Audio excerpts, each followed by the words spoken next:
Hi guys, Alvama Asia here and welcome to my channel.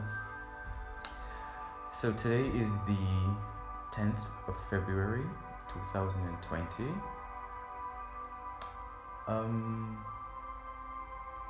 And I'm home just chilling around, just being, and I had a nudge to just do a recording, and because I was channeling some information, so I decided to record it. So I'm going to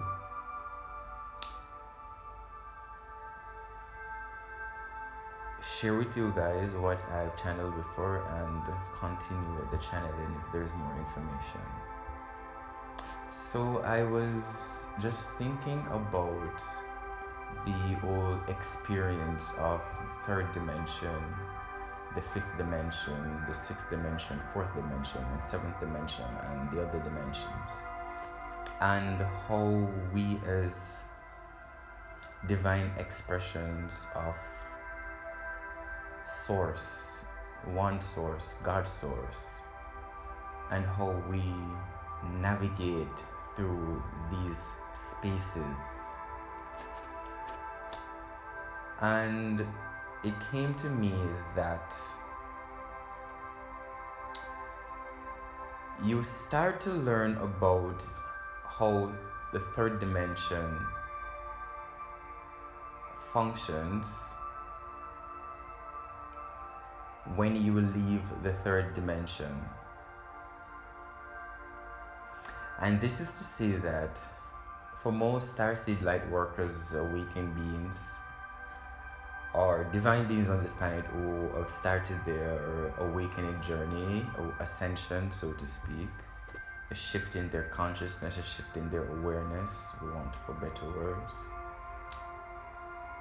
is that the moment you shift from a space or dimension into a higher space and dimension, that is when you actually start to learn about how that space and dimension actually functions.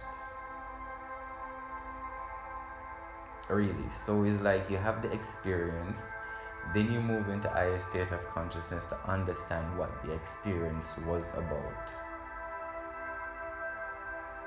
So for me, I was reflecting about my journey, my awakening journey, and my ascension process.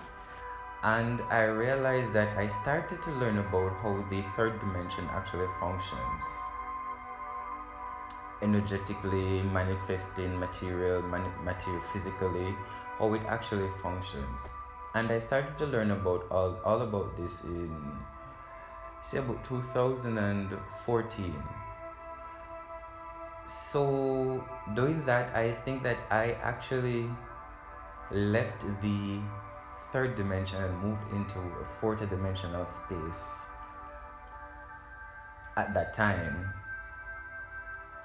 And within the second dimension, fourth dimension, sixth dimension, eighth dimension, 10th dimension, the tools, what do you call those? Not quite equivalents, or tools, like 2, 4, 6, 8 dimensions. Those are tools. These realms or spaces or dimensions, they actually hold information about how the realm below it functions.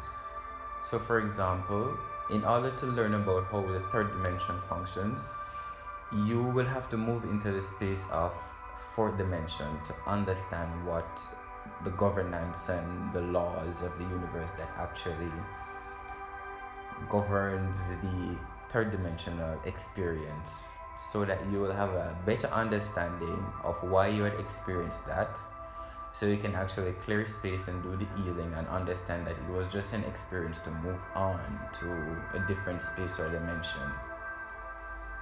So when you move into the fourth dimension, you'll actually learn about the third dimension and how it functions.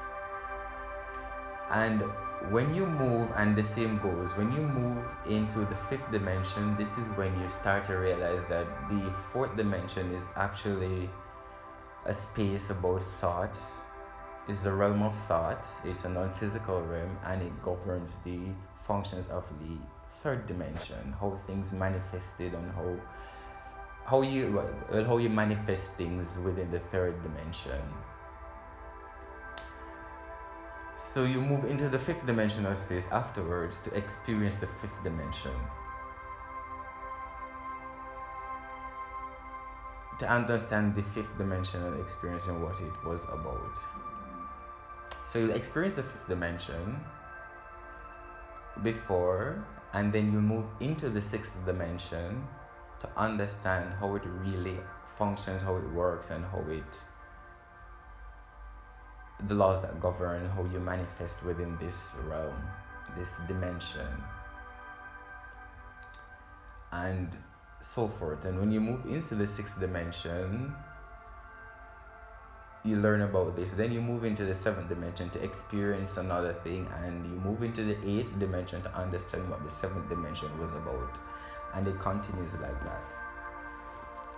This is not to say that an individual cannot experience all these shifts within a short period of time or within no time at all. So it depends on your energetic signature, your soul blueprint, your mission, and